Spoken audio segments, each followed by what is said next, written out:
Mumbai police की नाक के नीचे कैसे रेलवे स्टेशन पर जमा हुए हजारों लोग। आपके मन में होंगे कई तरह के सवाल। लॉकडाउन 2 में नई गाइडलाइंस क्या? लॉकडाउन 2 में किसे छूट, किस पर पाबंदी? नए लॉकडाउन से जुड़े आपके हर सवाल का जवाब। #AskZ पर पूछिए अपने सवाल। मैं कहना चाहती हूँ कि हम एक रूम में इकट्ठे बैठ सकते हैं या 1 मीटर की दूरी बनाएं। जो मेडिसिन हम लंबे अरसे से खा रहे हैं वो मेडिसिन हमें ऑनलाइन उपलब्ध कब होंगी? जी न्यूज का जन संवाद अभियान।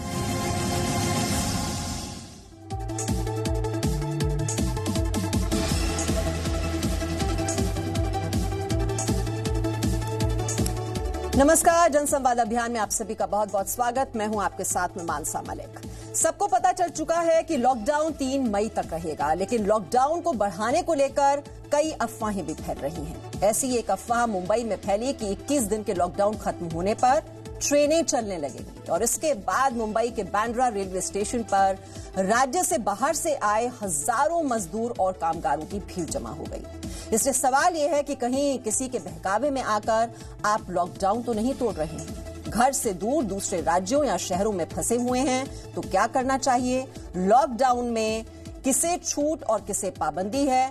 कोरोना वायरस संक्रमण से जुड़े कई सवाल इस वक्त आपके मन में उठ रहे होंगे और आपके ऐसे ही सभी सवालों का जवाब देने के लिए हमने ये मंच तैयार किया है जिसका नाम है जी न्यूज जन संवाद अभियान।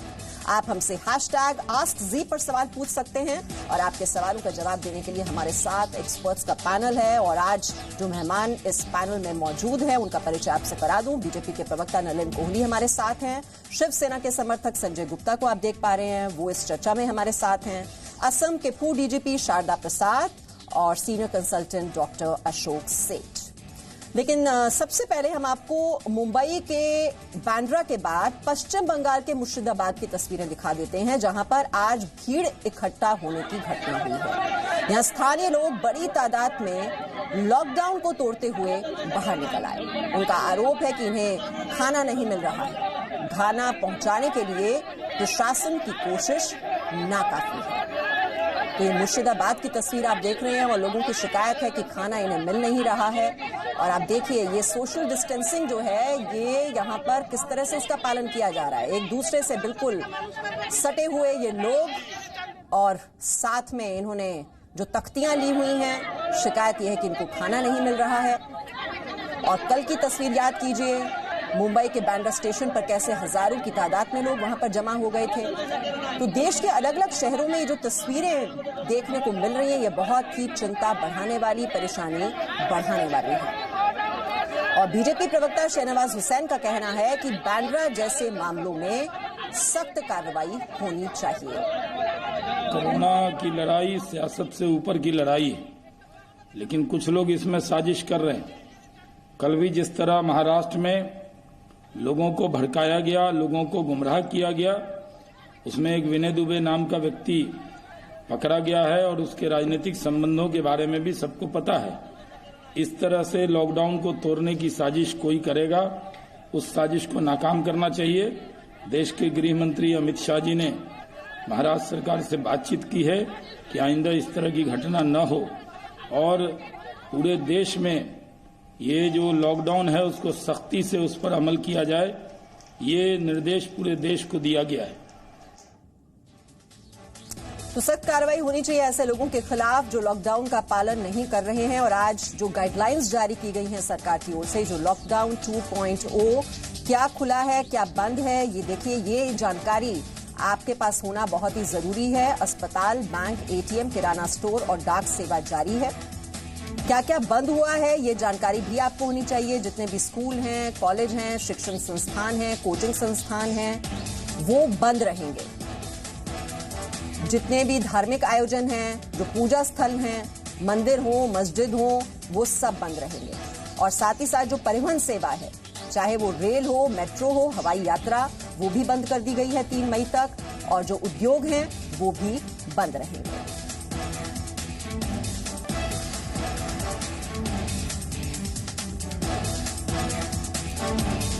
और अगर आप लॉकडाउन को तोड़ते हैं, सार्वजनिक जगहों पर थूकते हैं, अगर आप मास्क नहीं पहनते हैं जब कभी आप बाहर जाते हैं घर से, तो आप पर जुर्माना लगेगा। तो मास्क पहनना अब अनिवार्य कर दिया गया है। जब भी बाहर घर से कदम रखें तो मास्क पहन लें, सार्वजनिक जगहों पर थूके नहीं और लॉकडाउन का सख्ती से पालन होना चाहिए। हर किसी को इसका पालन करना चाहिए। पहले दर्शक का सवाल ले लेते हैं। सवाल यह है कि मुंबई के बांद्रा में इतनी भीड़ कैसे इकट्ठी हो गई जब लॉकडाउन के दौरान जगह जगह पुलिस मौजूद है। संजय गुप्ता, ये हजारों की तादाद में वहां पर लोग कैसे पहुंच गए? ये अफवाहें जो फैला रहे हैं लोग, ये कौन लोग हैं? देखिए, जिस शख्स ने अफवाह फैलाई उस शख्स को गिरफ्तार कर लिया गया है और इसके अलावा 800-900 लोगों के ऐसे लोगों के खिलाफ भी केस रजिस्टर्ड किया गया है महाराष्ट्र सरकार में, जिन लोगों ने इस तरह की रूबरू फैला करके वहां पर इस तरह से इकट्ठा किया। और इसके लिए तो जिस तरह से बांद्रा में लोग इकट्ठे हुए, तो इसकी गंभीरता को देखते हुए उद्धव साहब ने खुद आकर के प्रेस कॉन्फ्रेंस भी की और अमित शाह साहब ने उनसे बात भी की। इससे पता चलता है कि केंद्र सरकार और महाराष्ट्र सरकार दोनों मिलकर के कोरोना वायरस के खिलाफ किस तरह से लड़ना चाहते हैं। मगर जिस तरह से कुछ लोगों ने जो राजनीति की, ये कहा कि लोग खाना ना मिलने के कारण वहां पर पहुंच गए और उनके पास गठरी नहीं है, उनके पास फैमिली नहीं है, तो मैं उनको बताना चाहता हूं कि इस समय राजनीति करने का समय नहीं है। ये वो मजदूर लोग हैं जो अपनी फैमिली को छोड़ करके और महाराष्ट्र के अंदर, बॉम्बे के अंदर काम धंधे के एवज के लिए अपने यहां पर आए हुए हैं। तो इस समय इस तरह की राजनीति जो लोग कर रहे हैं वो इस देश को गंभीर चिंतन में डाल रहे हैं। जी संजय जी, ये अगला सवाल जो है दर्शक का, वो भी आप ही के लिए है। ये पूछ रहे हैं कि अफवाह फैलने से न रोक पाना और भीड़ का जमा होना, क्या ये राज्य सरकार की नाकामी नहीं है तो और क्या है फिर? नहीं, देखिए, किसी भी तरह से कोई भी मुद्दा इस तरह के आता है तो सीधा आदमी स्टेट गवर्नमेंट पर सवाल उठाने लग जाता है। ऐसा तो दिल्ली के अंदर जिस तरह से लोग इकट्ठे हुए थे वो भी एक अफवाह थी। अब दिल्ली केंद्र शासित प्रदेश है तो इसका मतलब ये थोड़ा कि केंद्र सरकार पर उंगली उठाई जाएगी। तो इस तरह की अफवाह फैलाने के कारण जिस तरह के रूमर होता है, इसलिए इसके लिए सरकार को कटघरे में नहीं खड़ा किया जा सकता। जी नलिन कोहली, ये जो रूमर्स फैला रहे हैं लोग, ये भी हो रहा है। ये जो अगले दर्शक हैं वो यही पूछ रहे हैं कि लॉकडाउन के बाद देश में जो आर्थिक संकट आएगा उससे निपटने के लिए सरकार ने क्या कोई तैयारी की है?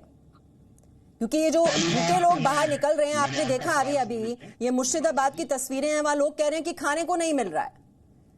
ऐसा है मीमांसा जी, इसके 3 पहलू हैं। पहले मैं संजय जी ने एक उचित बात कही, सही बात कही कि केंद्र सरकार, राज्य सरकार सब मिलकर इसका सामना कर रहे हैं। दूसरी, उनकी जानकारी गलत थी। दिल्ली केंद्र शासित प्रदेश नहीं है, वहां आम आदमी पार्टी की सरकार है। और तीसरी बात मैं आपको एक जानकारी दे दूं, चाहे मुर्शिदाबाद हो, कहीं पर भी हो, लॉ एंड ऑर्डर एक स्टेट सब्जेक्ट होता है। हाँ, दिल्ली में पुलिस जो है केंद्र के नीचे आता है और उसके अधिकार क्षेत्र में है, लेकिन दिल्ली में जो अफवाहें हुई थी, फिर डीटीसी बसेस चले थे, ये अफवाह फैलाने वाले गलत कर रहे हैं। और वही एक महाराष्ट्र में हुआ। सही उन्होंने कहा कि उनके खिलाफ कार्रवाई शुरू हो गई है, लेकिन इस बात को भी मद्देनजर करना पड़ेगा कि जो लोग ऐसी परिस्थिति में तुरंत केंद्र सरकार के खिलाफ उंगली उठाते हैं, वो ना केवल एक गलत काम कर रहे हैं क्योंकि आग में घी डाल रहे हैं, साथ साथ एक और महत्वपूर्ण बात है, जो लोग घर पे बैठे हैं, जिन्होंने अपने कारोबार बंद किया है, जो स्कूल नहीं जा रहे हैं, जो लॉकडाउन का पूरा पालन कर रहे हैं, क्यों? ताकि ये लॉकडाउन जल्द से जल्द खत्म हो। तो ये जिम्मेदारी उन लोगों पे भी है जो बाहर निकलते हैं और लॉकडाउन और 144 सेक्शन 144 को नहीं पालन उसका आप करते हैं, उनकी तो गलती है ही है। लेकिन दूसरी तरफ इस बात को जो अफवाह फैलाते हैं वो इस सब लोगों के लिए एक चिंता क्रिएट करते हैं, क्योंकि इनके अफवाह फैलाने से ऐसी स्थिति बहुत चिंताजनक बात है। ये जो अफवाहें फैलाने वाले लोग हैं, इनको कंट्रोल करना बहुत जरूरी है। लेकिन साथ ही साथ अब सरकार को ये भी तो जवाब देना होगा, जो हमारे अगले दर्शक पूछ रहे हैं सवाल, लॉकडाउन के बाद देश में जो आर्थिक संकट आएगा उससे निपटने के लिए सरकार ने क्या तैयारी की है, क्या रोड मैप है? आई एम दीपक राजवेदी। मैं जानना चाहूंगा कि लॉकडाउन के बाद जो फाइनेंशियल क्रंच हमारे देश में आएगा उसको डील करने के लिए क्या सरकार ने कोई ठोस कदम अभी से उठाने शुरू करे हैं? यदि हाँ तो वो क्या है? जी नलिन जी। मीमांसा जी, पहली बात है कि ये वाली स्थिति जो है, और उसका एक तो स्वास्थ्य के दृष्टिकोण से ये महामारी बहुत गंभीर एक स्थिति है, हम सबकी कल्पना से बाहर है, विश्व की कल्पना से बाहर है। और जो आर्थिक इसके परिणाम होंगे ये भारत के लिए नहीं, पूरे विश्व के अर्थव्यवस्था के लिए बहुत गंभीर है। इसके ऊपर ऑलरेडी चर्चा शुरू हो गई है। लेकिन इस बात को अभी मद्देनजर रखें कि फिलहाल जो है पूरी फोकस जो है वो है आज की स्थिति पर कि हम कैसे इसके बढ़ने को रोके। और भारत में ये एक अच्छी बात है कि जो केंद्र सरकार मोदी जी ने एक निर्णय लिया लॉकडाउन का, राज्यों ने उसको अमल किया, जनता ने सबसे बड़ी बात उसे स्वीकारा। 125 करोड़ लोग घर पे हैं, कुछ लोगों को छोड़ के जी। तो इसको देखते हुए हमने इसको काफी कंट्रोल किया। आप किसी और देश की तुलना में करें तो वहां बहुत गंभीर स्थिति है और हमारे यहाँ जनसंख्या ज्यादा है। अब इसका दूसरी बात है कि केंद्र सरकार ने पहले जो निर्णय सुनाए वो अति आवश्यकता को देखते हुए किए, जैसे 1,70,000 करोड़, जिसमें आज के दिन 32 करोड़ लोगों के, मतलब अमेरिका की जितनी जनसंख्या उतने लोगों के बैंक अकाउंट में पैसे चले गए हैं ताकि उनके खाने पीने की एक चिंता खत्म हो जाए। लोगों ने ईपीएफ से ड्रॉ कर लिया है, गैस पहुंच रहे हैं। जी बिल्कुल। अभी इस वक्त जो अर्थव्यवस्था है वो दूसरे नंबर पर है और जो देश का स्वास्थ्य है, सेहत है, वो पहले नंबर पर है। मैं एक प्रवासी हूं, मुझे घर जाना है। 3 मई के बाद प्रवासी मजदूरों को घर पहुंचाने के बारे में सरकार का क्या प्लान है, ये हमारे अगले दर्शक का सवाल है। नलिन जी, अब ये प्रवासी मजदूर जो हैं ये कब तक ये इस तरह से अनिश्चितता के माहौल में रहेंगे? अनिश्चितता नहीं है, स्पष्टता है। हम अगर मूव करेंगे तो रिस्क है, इसीलिए लॉकडाउन है। लेकिन आप देखिए जो कल नोटिफिकेशन जो आज आ गया है गृह मंत्रालय का, जो आपने भी सुना है, थोड़ी थोड़ी एक्टिविटी स्टार्ट हो रही है। तो जो प्रवासी लोग किसी एक्टिविटी के लिए, चाहे वो इंडस्ट्री में हो, फार्मिंग में हो, किसी और क्षेत्र में हो, फार्मास्यूटिकल में हो, धीरे धीरे एक्टिविटी शुरू होने से कि जो उनकी चिंता एक है लोकल लेवल पे कम होने लगेगी। लेकिन मूवमेंट तभी होगी जब लॉकडाउन समाप्त होगा। कई राज्यों ने तो केंद्र से पहले भी अनाउंस कर दिया था, जिसमें गैर भाजपा राज्य भी है, 30 तारीख तक। 3 तारीख तक इसलिए किया गया क्योंकि 1 तारीख छुट्टी है, 2 और 3 सैटरडे संडे है। तो ये थोड़े दिनों की और एक बात है। लेकिन ये स्थिति ऐसा नहीं है कि सब व्यक्तियों को एक ही जगह हमेशा के लिए रखा जाएगा। इस स्थिति से निकलते ही लोग जो है सामान्य जिंदगी की तरफ बढ़े। अगले दर्शक का वीडियो सवाल ले लेते हैं। मेरा सवाल ये है कि जिन लोगों का नरेंद्र मोदी जी के कहने पर राशन कार्ड वगैरह, डिजिटल कार्ड, बैंक पासबुक और सिलेंडर पासबुक नहीं बनाया है, उन लोगों को कोई फैसिलिटी नहीं मिल रही है। यहाँ तक कि जब मेरी मम्मी राशन लेने के लिए गई तो राशन में कहा गया कि आपका डिजिटल कार्ड नहीं है, इसलिए आपको राशन नहीं। शारदा जी, ऐसे लोग क्या करें? अगर डिजिटल प्रूफ नहीं है तो नहीं दिया जा रहा राशन। देखिए, ज्यादातर तो आधार कार्ड लोगों के पास है ही है और आधार कार्ड लोग माना जा रहा है, और ऐसा तो कोई नहीं है कि डिजिटल प्रूफ होगा नहीं होगा। लेकिन आधार कार्ड तो इम्पोर्टेंट है, आधार कार्ड है वो सबसे बड़ा आज के ज़माने में आईडी प्रूफ है। उसको लेकर के जाएं और अगर कोई भी समस्या आती है तो अपने उपायुक्त के कार्यालय में उसके वेबसाइट पर जाकर के कंप्लेंट लॉन्च करें और अवश्य सुनवाई होगी। ठीक है। और अगले दर्शक का सवाल है, लॉकडाउन तोड़ने वाले मजदूरों के नंबर और आधार कार्ड के जरिए क्या उनकी राज्य में एंट्री हमेशा के लिए बंद की जा सकती है? नलिन जी। 1 मिनट मीमांसा जी, मेरे यहाँ ऑडियो चला गया है, मैं आपका अभी 1 सेकंड में इसको ठीक करके वापस। आपका ऑडियो वैसे हमारे पास आ रहा है क्या? हमारी आवाज आप तक नहीं पहुंच पा रही है? आपका ऑडियो हमारे पास आ रहा है जी। 1 सेकंड मुझे दीजिए, इसमें कुछ एक टेक्निकल आ गया था, बीच में इंटरनेट चला गया। हमारे पास भी आजकल दिक्कतें हो रही हैं थोड़ी। ठीक है, मेरा सवाल आप सुन पा रहे हैं क्या आप? हेलो हेलो, चलिए ये टेक्निकल हम प्रॉब्लम सॉर्ट आउट करा देते हैं और उससे पहले हम अगले दर्शक का वीडियो सवाल ले लेते हैं। सुनते हैं सवाल क्या है। मेरा एक सवाल है, क्या नॉनवेज खाने से और ठंडी चीजें जैसे क्या आइसक्रीम खाने से या जूस से, कोल्ड ड्रिंक पीने से कोरोना होता है? क्योंकि मेरी मम्मी मुझे ये सब खाने से मना कर रही है। डॉक्टर वली हमारे साथ हैं आज पैनल में। डॉक्टर वली, खा सकते हैं नॉनवेज और ठंडी चीजें? आइसक्रीम का मन बहुत कर रहा है बच्चों को। सभी दर्शकों को नमस्कार करता हूं। कल ही प्रधानमंत्री जी ने अपनी स्पीच में गर्म पानी पीने को कहा है, जो मैं बहुत पहले से कह रहा हूं, और काढ़ा पीने को कहा है। अगर बच्चे आइसक्रीम खाना चाह रहे हैं तो दिन के टाइम धीरे धीरे खाएं। ऐसा कुछ नहीं है कि आइसक्रीम में कोरोना वायरस है या आइसक्रीम खाने से गला खराब होगा। ये अगर गला खराब भी हुआ तो कोरोना वाला गला खराब नहीं होगा। बच्चों को आइसक्रीम खाने से रोकना नहीं चाहिए। अच्छी क्वालिटी की साफ सुथरी आइसक्रीम और ठंडा पेय जो है, ये जो ठंडे पेय हैं उनको थोड़ा अवॉइड करना चाहिए। उसकी जगह घर में बना हुआ लेमनेड है, फ्रूट जूस है, जो पौष्टिक चीजें हैं वो दी जाए। बट अगर ठंडी दही या ठंडा आइसक्रीम तो ठंडी ही होगी, और कोई ठंडी और चीज खाना चाह रहे हैं बच्चे। और नॉनवेज के बारे में भी सवाल था डॉक्टर वाली, नॉनवेज खा सकते हैं? हार्मफुल नहीं है नॉनवेज, बिल्कुल हार्मफुल नहीं है। नॉनवेज के बारे में शुरू से चिकन, मटन, फिश जो है, फिश की दुकानें तो यूपी में योगी जी ने खुलवाई हैं, जान के मटन की खुलवाई हैं। तो वो इसलिए खुलवाई है कि बहुत लोग नवरात्र के बाद से ही नवरात्र पे ही चल रहे थे। तो अगर कोई नॉनवेज खाता है तो आगे भी रमजान भी आ रहे हैं तो उसको खा सकता है। और घर में पका हुआ नॉनवेज, कच्चा टिक्का वगैरह अवॉइड करें, मोमोज अवॉइड करें। नॉनवेज की जब बात आती है तो मोमोज उसमें नुकसानदेह हो सकता है, तो मोमोज को छोड़ दें, नॉनवेज खाएं, घर में पका हुआ खाएं, घर का बना हुआ खाएं, बाजार से थोड़ा अवॉइड करें मंगाना। तो अगर घर में कुछ लोगों को नहीं और न्यूट्रिशियस खाना खाएं। और अगला जो वीडियो सवाल है कत्यायनी का है, सुन लेते हैं क्या सवाल है।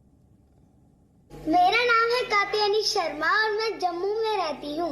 मैं कहना चाहती हूँ कि हम एक रूम में इकट्ठे बैठ सकते हैं या 1 मीटर की दूरी बनाएं। डॉक्टर वाली, मीटर से भी ज्यादा दूरी बनाइए। आपका रूम मुझे पता है जम्मू में इतने छोटे कमरे नहीं होते, आमने सामने बैठिए तो दूरी कम हो जाएगी, लेकिन कम से कम 2 मीटर की दूरी बना के रखिए जो रिकमेंडेड है।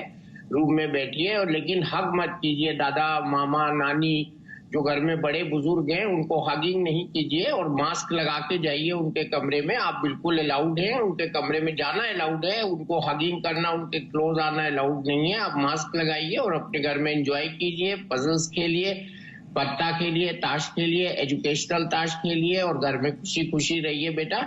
ये जल्दी ही कष्ट हमारा दूर हो जाएगा। We are all very sorry about this virus and virus related problems, specially to children. मैं आपके साथ हूं और आपको मैं बहुत प्यार से इस बात की अप्रिशिएट करता हूं कि आप घर में रह रही हैं और एंजॉय योर होम स्टे। चलिए अगला सवाल ले लेते हैं। निजी कंपनी लॉकडाउन की छुट्टियों के कारण वेतन नहीं दे रही है, सरकार ऐसे लोगों की मदद के लिए क्या कर रही है? नलिन जी, अब मेरी आवाज आप तक पहुंच पा रही है? बिल्कुल आ रही है। सॉरी, बीच में कनेक्शन की दिक्कत आई मेरे पास। जी, कोई बात नहीं। छुट्टियों, ये जो निजी कंपनियों की बहुत शिकायतें आ रही हैं कि वेतन नहीं दे रही हैं। कुछ कंपनियों ने तो ये भी कह दिया कि अब आपको आने की जरूरत नहीं है, घर पर ही बैठिए। तो ऐसी लोगों की मदद के लिए सरकार क्या सोच रही है, क्या कर रही है? हाँ, इस पे ये प्रश्न भी उठा था और मैं आपसे इतना कह सकता हूं कि इस पे कुछ चिंतन चल रहा है, कोई निर्णय अभी नहीं आया। इसके कई पहलू हैं। इसका एक दूसरा पहलू है कि कई कंपनियों के पास कैश क्राइसिस अब आ गया है क्योंकि उनका प्रोडक्शन खत्म हो गया। पहले से जो दिक्कत में थे उनके लिए तो और दिक्कत हो गया। तो ये दोनों पहलू हैं कि एक तरफ से कोई कमाई नहीं है और उनके ऊपर ये आ गया, दूसरी तरफ हाँ, एक मानवीय रूप से किस प्रकार से अपने साथ जो जुड़े लोग हैं उनका कैसे ख्याल करें। तो इस सब पे थोड़ी सी सोच हो रही है और मुझे लग रहा है कि ये रीओपनिंग ऑफ जो इकोनॉमिक एक्टिविटी थोड़ी सी हो रही है कंट्रोल्ड मैनर में 20 अप्रैल के बाद, ये दोनों के लिए एक किस्म से एक बैलेंस है ताकि कंपनियां भी अपने आप को। बोले जी, लेकिन अगर ऐसे लोग हैं वो कहीं शिकायत करना चाहते हैं तो एक सेंट्रलाइज्ड हेल्पलाइन नंबर या तो शुरू किया जाए, कुछ कानून इसको लेकर बनाया जाए, क्योंकि अगर इस तरह से कंपनियों ने बाहर निकालना अपने एम्प्लॉयज को शुरू कर दिया तो ये तो पता नहीं कहां जाकर थमेगा फिर। मीमांसा जी, एक वकील होके मैं इसका थोड़ा सा जवाब दूंगा क्योंकि ऐसा है, अंडर लॉ काफी प्रावधान है लेकिन उनकी एप्लीकेबिलिटी हर कंपनी पे डिपेंड करेगी इन टर्म्स ऑफ कॉन्ट्रैक्ट। अब अगर किसी को एक कॉन्ट्रैक्चुअल बेसिस पे लिया गया है या टेम्परेरी लिया गया है तो उसमें लॉ अपने आप ही उनके खिलाफ हो जाएगा। इसलिए मैंने शब्दों का प्रयोग किया था, मानवीय रूप से देखा जा रहा है। लेकिन कई लोग जो है जो परमानेंट होते हैं उनके पास उनके कानूनी चीजें ऑलरेडी अवेलेबल होंगी लेकिन अभी फिलहाल कोर्ट्स बंद है। ठीक है, अगला वीडियो सवाल ले लेते हैं। मैं गाजियाबाद से हूँ और मेरे ऊपर मैं अगर अपनी इंडिविजुअल बात करूं तो काफ़ी सारी रिस्पॉन्सिबिलिटीज़ हैं, तो उसमें स्कूल फी एक बहुत बड़ी रिस्पॉन्सिबिलिटी है, क्योंकि हम सब जानते हैं कि हमारे बच्चे जो है अभी कोई भी इंफ्रा फैसिलिटी यूज़ नहीं कर रहे हैं स्कूल की। तो मुझे लगता है ऐसा कि गवर्नमेंट को ये रियायत हमें देनी चाहिए। नलिन कोहली जी, अब ये एक अच्छा सवाल है अगले सवाल के रूप में। अब अगर मैं स्कूल के दृष्टिकोण से देखूं, अगर फीस हट जाती है तो टीचरों की तनख्वाह कैसे आएगी? तो इसीलिए आप देख रहे हैं इसके कई कॉम्प्लिकेटेड पहलू हैं। हाँ, लेकिन कई जगह कुछ स्कूल्स ने ट्रेनिंग शुरू कर दी है कि बच्चे इतना लंबा घर पे बैठे, तो अलग अलग एप्लीकेशन से ऑनलाइन ट्रेनिंग हो रही है। मुझे पता है चंडीगढ़ में कुछ लोगों ने मुझसे कहा, दिल्ली में कुछ लोगों ने मुझसे कहा, गुड़गांव में कुछ लोगों ने कहा है। तो इसीलिए इसके दोनों पहलू हैं। कई जगह राज्यों ने ये भी तय किया है कि बिजली के बिल नहीं देंगे 3 महीने के लिए, लेकिन बाकियों ने नहीं किया। ये सारे अधिकार क्षेत्र राज्य सरकार में आते हैं, केंद्र सरकार में नहीं। एजुकेशन, हेल्थ, और राज्य सरकारों को भी पैसे देते समय एक चिंता आएगी कि अगर वो कॉम्पनसेट करते हैं तो उनके रेवेन्यूज भी हैं। तो इसीलिए हर चीज में बैलेंस, संतुलन की आवश्यकता है, एक तरफा नहीं हो सकता। जी, ये भी कहा जा रहा है कि ट्यूशन फीस ले लें या फिर वक्त दे दिया जाए कम से कम अभिभावकों को, क्योंकि उनके पास भी कोई अर्निंग अभी नहीं हो रही है। और इसके जो आफ्टर इफेक्ट्स हैं वो बहुत ही बड़े पैमाने पर हमें देखने को मिल रहे हैं अलग अलग सेक्टर्स में। बहुत बहुत शुक्रिया सभी मेहमानों का हमारे साथ जुड़ने के लिए और हमारे दर्शकों के सवालों के जवाब देने के लिए। #AskZ, ये याद कर लीजिए, जो भी आपके मन में सवाल है, कोई उलझन है, परेशानी है कोरोना को लेकर, उससे संबंधित आप सवाल हमसे पूछ सकते हैं। #AskZ पर 9811893333 पर आप मैसेज करके अपने सवाल पूछ सकते हैं। शाम 6 बजे फिर हाजिर होंगे जनसंवाद अभियान लेकर। छोटा सा ब्रेक ले रहे हैं, फौरन लौटेंगे कुछ और खाते लेकर।